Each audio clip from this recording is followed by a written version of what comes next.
భారతీయ రాజకీయాల్లో next level సంచలనానికి Telangana వేదికైంది. దేశ భవిష్యత్తును నిర్మించే జన్జీ యువత చట్టసభల్లో అడుగుపెట్టేలా ఎమ్మెల్యే ఎంపీ స్థానాలకు పోటీ చేసే కనీస వయోపరిమితిని 25 ఏళ్ల నుంచి 21 ఏళ్లకు తగ్గించాలని ముఖ్యమంత్రి రేవంత్ రెడ్డి డిమాండ్ చేశారు.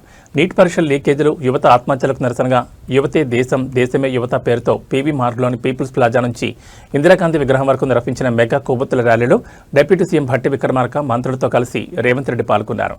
ర్యాలీ అనంతరం వేలాది మంది విద్యార్థులు యువతను ఉద్దేశించి సీఎం రేవంత్ రెడ్డి ప్రసంగించారు. 21 ఏళ్లకు కలెక్టర్లు, ఎస్పీలు అవుతున్న యువతకు ప్రజాప్రతినిధులయ్యే అర్హత ఎందుకు ఉండకూడదని సీఎం ప్రశ్నించారు. చట్టసభలకు 21 ఏళ్లకు, రాజ్యసభకు 25 ఏళ్లకు పోటీ చేసేలా పార్లమెంట్ రాజ్యాంగ సవరణ చేయాలని డిమాండ్ చేశారు. 21 ఏళ్ల నిండిన యువతే విద్యాశాఖ, ఐటీ శాఖలకు మంత్రులైతే ఈ దేశ ముఖచిత్రమే మారుతుందన్నారు. ఈ డిమాండ్ను కేవలం మాటలకే పరిమితం చేయకుండా ఆగస్టు మొదటి వారంలో తెలంగాణ శాసనసభ, శాసనమండలి ప్రత్యేక సమావేశాలు ఏర్పాటు చేసి తీర్మానం ఆమోదిస్తామని వెల్లడించారు.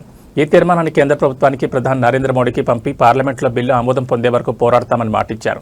మాజీ ప్రధాని రాజీవ్ గాంధీ 61వ రాజ్యాంగ సవరణ ద్వారా ఓటు హక్కును 21 నుంచి 18 ఏళ్లకు తగ్గించారని, పివి నరసింహారావు స్థానిక సంస్థల్లో పోటీకి 21 ఏళ్లకే అవకాశం ఇచ్చారని గుర్తు చేశారు.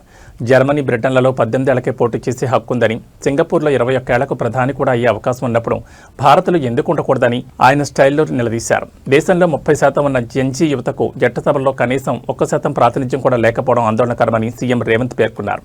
జెన్జీ వెలువ ఇంతటితో ఆకూడదని, రాబోయే రోజుల్లో యువత గళం వినిపించడానికి తామంతా బాధ్యత తీసుకుంటామని భరోసా ఇచ్చారు.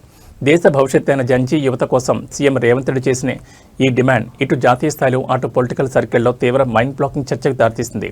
మరి ఆగస్టులో తెలంగాణ అసెంబ్లీలో చేయబోయే ఈ మెగా తీర్మానంపై కేంద్ర ప్రభుత్వం ఏ విధంగా స్పందిస్తుందో చూడాలి. మరి